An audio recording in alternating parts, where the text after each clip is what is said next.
اعوذ باللہ من الشیطان الرجیم بسم اللہ الرحمن الرحیم الذین یأکلون الربا لا یقومون الا کما یقوم الذی یتخبطہ الشیطان من المس ذلک بأنہم قالوا انما البیع مثل الربا وأحل الله البيع وحرم الربا فمن جاءه موعظة من ربه فانتهى فله ما سلف وأمره إلى الله ومن عاد فأولئك أصحاب النار ہم فیہا خالدون آمنت باللہ صدق اللہ العظیم رب اشرح لی صدری ویسر لی امری واحلل عقدۃ من لسانی یفقہوا قولی اللہم ارنا الحق حقا وارزقنا اتباعہ وارنا الباطل باطلا وارزقنا اجتنابہ آمین یا رب العالمین۔ دوستو اور بزرگوں، سورہ بقرہ آیت نمبر 275 آپ کے سامنے تلاوت کی ہے۔ یہ مضمون کے اعتبار سے یہ تیسرے پارے کا چھٹا رکوع ہے اور مضمون کے اعتبار سے سود کا مضمون چل رہا ہے، اور سود اس مضمون کا مرکزی مضمون ہے جس کے بارے میں آج کچھ بات ہوگی۔ آیت نمبر 275 گویا یہ ان 3 رکوعوں کی مرکزی آیت تھی جس کے لیے انفاق فی سبیل اللہ کی پیش بندی کی گئی اور اہل ایمان کی تربیت کی گئی۔ تو آیت کا روان ترجمہ سنتے ہیں۔ الذین یأکلون الربا، وہ لوگ جو کھاتے ہیں سود، لا یقومون الا کما یقوم الذی یتخبطہ الشیطان من المس، نہیں کھڑے ہوں گے کل قیامت کے دن الا مگر کما یقوم الذی، جیسا کہ کھڑا ہوتا ہے وہ شخص، یتخبطہ الشیطان من المس، جسے شیطان نے چھو کر مخبوط الحواس کر دیا ہو، باولا کر دیا ہو، پاگل کر دیا۔ یہ کیوں اس لیے ہوا، یہ کیوں ایسا ہوا؟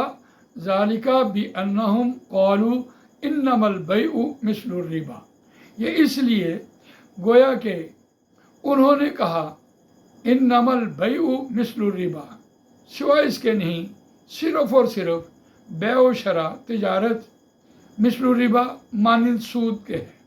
یعنی جس شخص نے دنیا میں صرف اتنی بات کہہ دی کہ یہ جو تجارت ہے اس میں جو ہمیں نفع ہوتا ہے اور سود میں بھی جو ہم نفع لیتے ہیں وہ ایک برابر ہے، یعنی اس نے اگر دنیا میں تجارت کو سود کے ساتھ کمپیئر کیا، موازنہ کیا اور اس کے ساتھ ملا دیا تو اس کی سزا یہ ہے کہ وہ کل قیامت والے دن بھی مخبوط الحواس کھڑا ہوگا۔ تو اس آیت کو سمجھتے ہیں، اتنی بڑی بات قرآن مجید نے کہی، تو اب ہم دیکھتے ہیں سود ہے کیا۔ جس کو ہم سود کا نام دیتے ہیں یہ اصل میں زیادتی ہے، بڑھوتگی، مال کا بیٹھے بٹھائے زیادہ حاصل کرنا، بیٹھے بٹھائے زیادہ لینا۔ یہ عادت بیٹھے بٹھائے زیادہ لینے کی یہودیوں میں تھی۔ مدینے کے آس پاس 3 قبیلے یہود کے آ کر آباد ہوئے، بنو قینقاع، بنو نذیر اور بنو قریظہ۔ وہ اوس اور خزرج والوں کو مال دیتے، قرض دیتے اور اس پر وہ سود چارج کرتے۔ یہ ان کی عادتیں چلی آ رہی ہیں اور آج ہم نے ان کو مختلف ناموں سے پکارنا شروع کیا اور اس کو اپنی زندگی میں ہم نے جاری ساری کر دیا۔ تو یاد رکھیے، یہ زیادتی یا زیادہ لینا یا بڑھوتگی کرنا مال میں، یہ ادھار کی وجہ سے ہے۔ ادھار سود کی ماں ہے۔ ادھار دو اور اس میں کسی چیز کو شامل کر لو، یعنی ایک تو ہے کہ آپ پیسہ دے رہے ہیں اور پیسے کے بدلے آپ پیسہ لے رہے ہیں، تو گویا جنس کے بدلے جنس لینا تو بالکل ہی حرام ہے۔ آپ نے گنا دیا اور آپ نے کہا جی مجھے گنا چاہیے۔ گنا ایک سیزن میں تھا، جب سیزن آف ہو گیا تو وہ گنا کہاں سے لے کے آئے گا؟ اسی طرح آپ نے گندم دی اور اب گندم کے بدلے آپ نے گندم لینی ہے، تو گندم آپ اس وقت لیں گے جب سیزن آف ہو جائے گا، تو وہ اس وقت گندم کہاں سے لے کے آئے گا؟ لہذا جنس کے بدلے جنس لینا تو بالکل حرام ہے، اور ہم نے اس جنس کے بدلے जो चीज़ों को दरमियान में डाल लिया और ये एक रास्ता निकाला। घर की ज़रूरत है, वॉशिंग मशीन है, फ्रिज है, ओवन है, मोटरसाइकिल है, गाड़ी है, बेशुमार घर की चीज़ें हैं, वो सारे इंसान की अपनी ज़रूरत हैं। यहाँ तक कि कोई दुकानदार बच्चों को या घर वालों को सौदा भी देता है तो उसके महीने बाद जो पैसे लेने होते हैं उसमें भी वो सरचार्ज लगाता है। गोया ये सरचार्ज लगाना ये भी सूद की एक शक्ल है। इसके पीछे क्या है कि जो उधार देने वाला है वो मेहनत नहीं करता, बस ठीक है चीज़ दे दी और उसके ऊपर सरचार्ज लगा लिया। और फिर सरचार्ज वसूल करना कैसे है ये भी उनका कमाल है। याद रखिए, उधार भी उन लोगों को दिया जाता है जिनसे वसूल करने का पता हो या वसूल कर सकें, जिनका अपना इतना एसेट हो, जिनका अपना सरमाया अपना हो, उनको उधार मिल जाता है। कभी किसी गरीब आदमी को भी उधार मिला है कि जिसके पास ना अपना घर हो, ना अपनी दुकान हो, सिर्फ एक मजदूर हो और उसका ना अपना घर हो, तो उसको उधार मिल रहा है जी लाखों रुपए का। ये तो कभी हुआ ही नहीं ऐसा। जिनके अपने घर होते हैं, दुकानें होते हैं, कारखाने होते हैं, उनको ये उधार मिलते हैं। आपके मुल्क में भी जो आपको उधार मिल रहा है IMF से, तो ये कैसे मिल रहा है? आपके पास एटम बम है, आपके पास सारी ज़राअत है, आपके पास सारे वसाइल हैं। अल्लाह ताला ने आपको पूरी दुनिया में एक मुनफरद रखा हुआ है। आपके पास हर चीज़ है ज़राअत की, आपके पास इंडस्ट्री है, आपके पास मादनियात है। तब आपको आपकी तरफ लोगों की नज़रें हैं कि इनको माल दो ताकि उनमें से हम सूद कमाएं, वरना कौन देता है? अगर आप कंगाल हों तो कौन आपको देगा? कोई भी नहीं देगा। तो फिर उनके वसूल करने के तरीके देखें। अगर किसी पठान ने कपड़ा बेचा होता है तो कैसे उसने गुंडे किस्म के लोग रखे होते हैं, या इंस्टॉलमेंट्स वाले आप देखें जिन्होंने इसको जारी सारी रखा हुआ है। कहाँ इंस्टॉलमेंट्स का जो कारोबार है वो जायज़ है, वो भी गरीब को देते हैं और उसके पीछे लोगों को चढ़ा देते हैं, जाके वसूल करके लेके आओ। फिर वो उनके बच्चों को उठा के ले जाते हैं, उनके घर उठा के ले जाते हैं। पैसे उन्होंने वसूल कर रहे हैं, उन्होंने इंसान की जान की फिक्र नहीं होती कि इंसान भी कोई चीज़ है। इंसानियत अगर इंसान के अंदर हो तो अपनी चीज़ ज़रूरत से ज़ायद है तो उसको दे दे, या तिजारत करे, माल लेके आए। जैसे बाकी दुकानों में माल बिकता है वैसे माल बेचे। ये उधार देने का सिलसिला, ताकि लोग मजबूर भी हों, और जब उधार दी जाए चीज़ वो भी नाकस चीज़ दी जाए ताकि वो घर जाते ख़राब हो जाए, उनके सरों के ऊपर पैसे भी पड़े रहे। तो ये जो ज़्यादती है ये एक किस्म की इंसानियत के साथ नाइंसाफ़ी है और ये अल्लाह को नापसंद है। इसके लिए कुरान मजीद ने, अल्लाह और रसूल ने अपने साथ जंग के लिए कहा। तो ये सबसे बड़ी सज़ा थी कि आपका मुआशरा खड़ा ही नहीं हो सकेगा।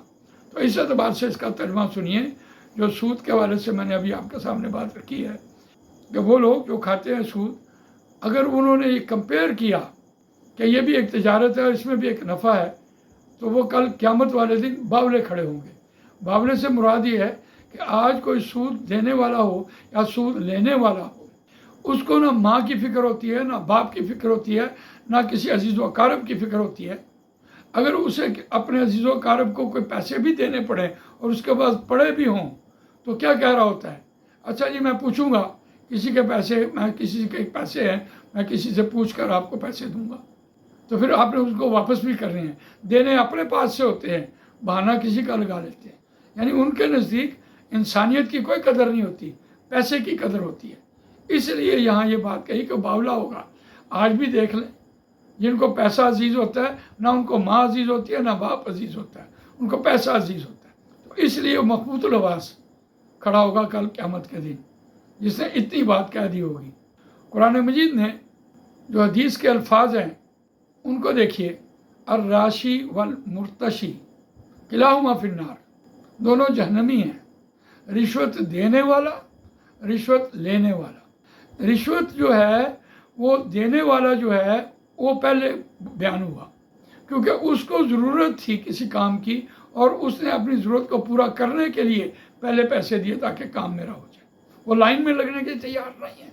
अगर वो लाइन में लग के करे तो फिर ज़रा डिले हो जाए, वो डिले होने के लिए तैयार नहीं, इसलिए वो अपने पैसे के ज़ोर से पहले काम करवा लेता है। इसलिए उसको हदीस के एतबार से पहले रखा। और सूद लेने वाला उधर रिश्वत देने वाला, इधर सूद लेने वाला, इसको पहले रखा कि सूद लेने वाला जो है उसके बारे में वईद आई है। तो हलाल और हराम की तमीज़ जो है और इख्तियार अल्लाह के पास है। यहाँ इस आयत में ख़ास तौर पर वअहल्लल्लाहुल बैअ व हर्रमर रिबा, अल्लाह ताला ने हलाल किया बेव शरा को और हराम किया सूद को, ज़्यादती को, और ये हराम है। फमन जाअहु मौइज़तुम मिन रब्बिही, बस जिसके पास आ गया, वाज आ गई, मौज़ा आ गया उसके रब की तरफ से, फनतहा, बस वो बाज आ गया, आज बात समझ आ गई, उसके बाद उसने इस कारोबार को छोड़ दिया। फलाहु मा सलफ़, बस वास्ते उसके जो पहले गुजर चुका है वो गुजर चुका है। व अम्रुहु इल्लल्लाह, उसका फैसला अल्लाह के पास है। देखिए, एक शख्स ने सूद के पैसे दिए थे, अब वो उसने 50,000 रुपया दिया और 10,000 रुपया उसने हर महीने वापस लेना है। 50,000 रुपये स्टैंड कर रहा है और 10,000 अगर वो 5 माह से ज़्यादा ले गया, 60,000 ले गया, 70,000 ले गया, तो 50,000 रुपये उसका खड़ा है। तो ये जो फालतू ले गया, जायद ले गया, वो उसके सूद के पैसे बने। कुरान मजीद ने यहाँ ये बात कही कि उसके पास वाज और नसीहत आ गई और वो बाज आ गया। तो उस बाज आने से मुराद ये है कि वो अपना हिसाब जोड़े। अगर उसने 50,000 से ज़्यादा रकम ली है तो वो अपना 50,000 चुकता करे, माफ़ करे कि बस भी मेरा पूरा हो गया।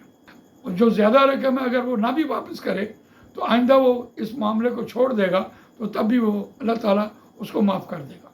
और अगर उसने कम लिया है, यानी अभी तक उसके पास 30,000 गए हैं, तो फिर हिसाब करें तो उसके 20,000 बाकी बचते हैं, तो वो 20,000 रुपये ले ले और कहे कि बस हिसाब साफ हो गया।